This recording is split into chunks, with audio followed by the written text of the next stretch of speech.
Coringa 2 estreou recentemente e já está sendo um grande fracasso. E foi vendo isso acontecer que eu decidi rever o primeiro filme para ver se ele é tão bom quanto eu lembrava. E por isso hoje, Coringa.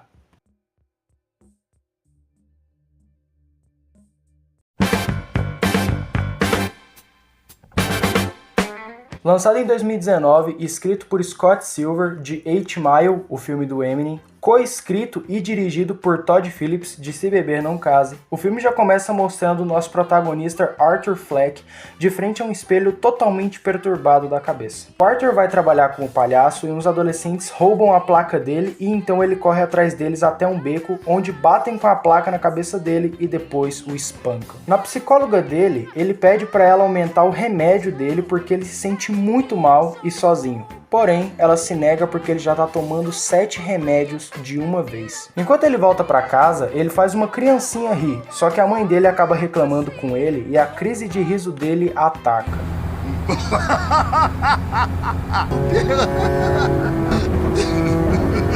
Enquanto ele assiste a um programa de TV com a mãe dele, ele se imagina no meio da plateia e o apresentador chama ele na frente do palco e ainda é muito gentil com ele.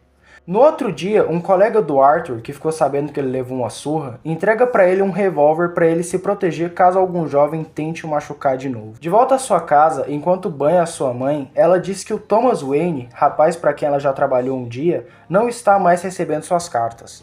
Nessas cartas, ela pede ajuda financeira, ajuda com o Arthur e ajuda até com ela mesma. Mas como eu disse anteriormente, ele não recebe as cartas, e se ele recebe elas, ele nunca as responde. Uma das vizinhas do Arthur percebe que ele estava seguindo ela e vai tirar satisfações com ele.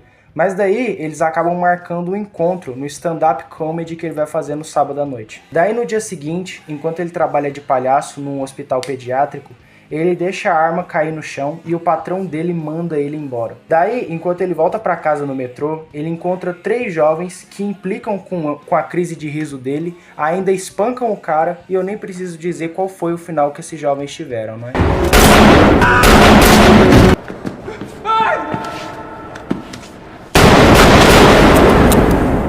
Depois de matar os 3 jovens, ele corre até um banheiro e protagoniza a cena mais bonita e mais icônica desse filme.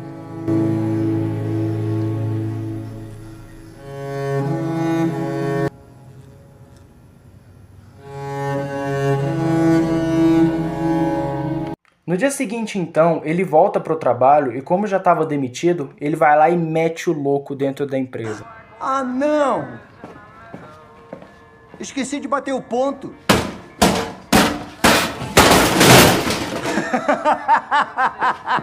Ele volta para a psicóloga dele e ele diz que sempre tem pensamentos negativos e que ele sente que ela nunca escuta ele. Daí, ela diz que aquela é a última consulta que eles vão ter, visto que cortaram a verba do hospital. E isso deixa o Arthur muito preocupado porque daqui a pouco ele vai estar sem os remédios dele. Depois da apresentação do stand-up comedy dele, ele tem um encontro com a moça vizinha dele. E o encontro foi tão bom que quando ele chega em casa, ele tem uma dança com a sua mãe. Só que no meio da dança, ela pede para ele enviar mais uma carta para o Thomas Wayne. E ele, curioso sobre o conteúdo dessas cartas, abre uma delas e descobre que o Thomas Wayne pode provavelmente ser o seu pai. Daí ele cobra ela pedindo informações e ela conta que por ele ser rico e ela ser pobre, eles não podiam ficar juntos. Então ele se esqueceu dela e ela ficou na merda, grávida e, como eu disse antes, pobre. Ele então decide ir até a casa do Thomas Wayne e lá encontra o filho dele, o Bruce Wayne. Ele faz algumas gracinhas pro menino e um dos seguranças vem cobrá-lo e até chama a mãe dele de maluca, o que faz ele atacar o cara e depois sair correndo. Daí ele volta para casa e encontra os médicos levando a mãe dele pro hospital, porque ela sofreu um infarto. Enquanto ele fumava um cigarrinho do lado de fora do hospital, 2 seguranças que provavelmente estavam investigando os assassinatos no metrô perguntam para ele o que ele estava fazendo no dia, e ele se recusa a contar o que ele estava fazendo. Daí ele volta pro quarto e vê na televisão que o Murray, o apresentador que eu citei mais cedo, está mostrando os vídeos de stand-up comedy dele na televisão. E ele primeiro acha que isso é uma coisa boa, mas ele logo percebe que não. Ele percebe que o Murray está zombando dele.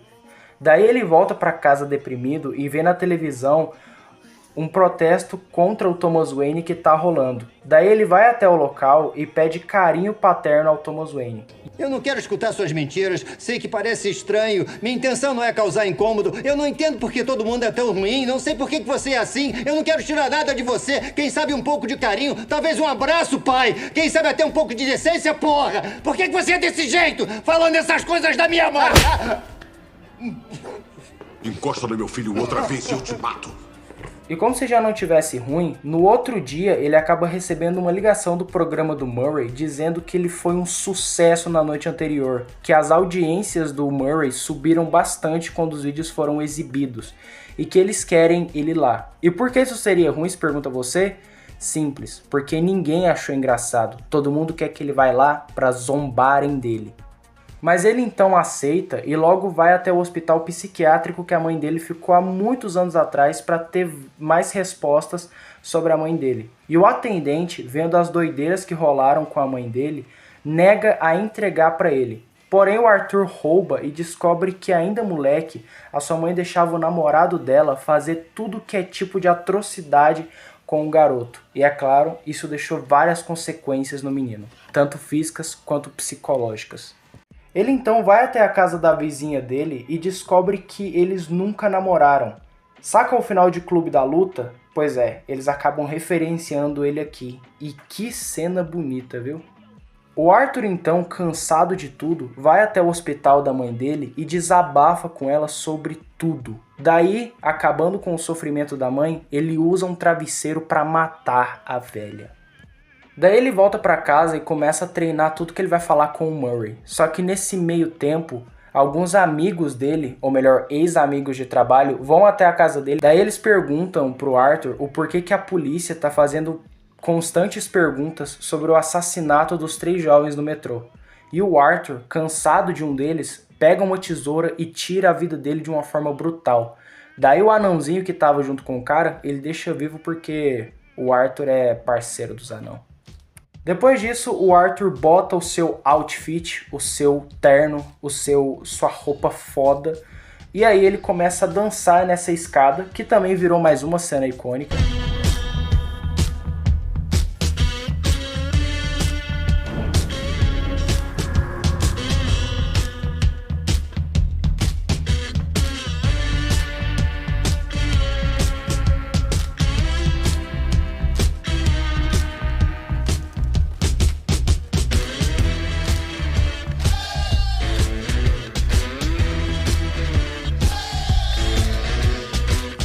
E os detetives acham ele e vão atrás dele numa grande perseguição. Porém, quando o Arthur entra dentro de um metrô, ele vê que várias pessoas que estavam querendo ajudar ele, pegam os detetives, jogam eles no chão e o espancam.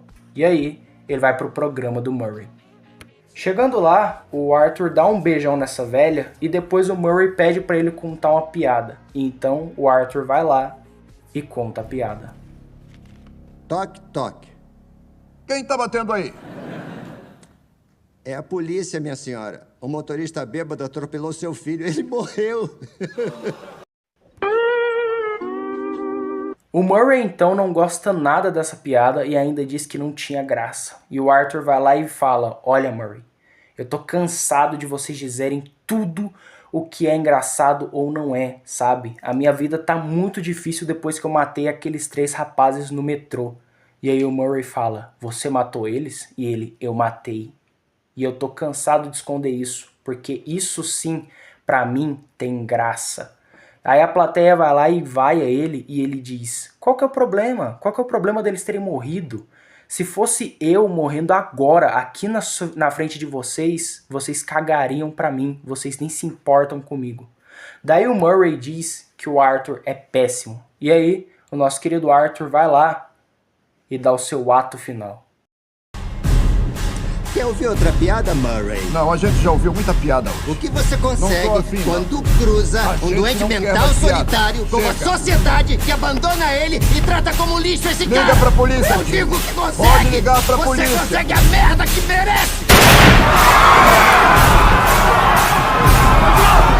Ele então é preso, mas logo o pessoal que estava ajudando ele vai lá e salva ele daquele carro de polícia. Aí então ele começa a dançar feliz no meio de todo mundo e em paralelo, um dos subordinados do Coringa, um dos apoiadores dele, chega até o Thomas Wayne, mata ele e depois a sua esposa. E aqui nasce um Batman. O final do filme então acontece dentro de uma clínica psiquiátrica onde o Arthur mata a sua psicóloga de lá. Porém, antes de matar ela, ele lança... Eu pensei numa piada. Você quer contar pra mim?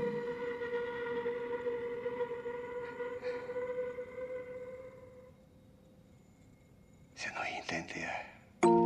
Senhoras e senhores, esse é o Circo dos Horrores. Um show com tantas dores e todos os seus temores. Que alegria, público sorria.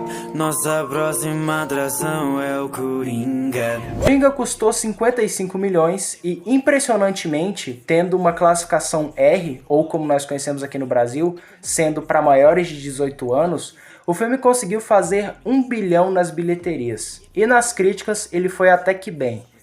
Na minha cabeça ele tinha ido muito melhor nas críticas. Eu achava que ele tinha um 80%, mas mesmo assim ainda estão boas.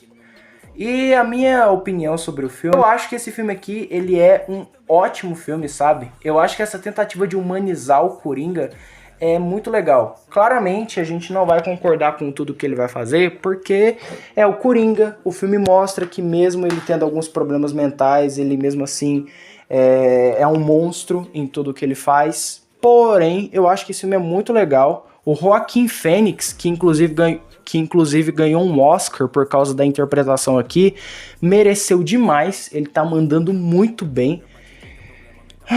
E o que dizer, né? O roteiro, claramente, ele não tem grandes inovações, até porque é um filme do Coringa, então ser inovador não tem como. Porém, ele consegue fazer um ótimo trabalho.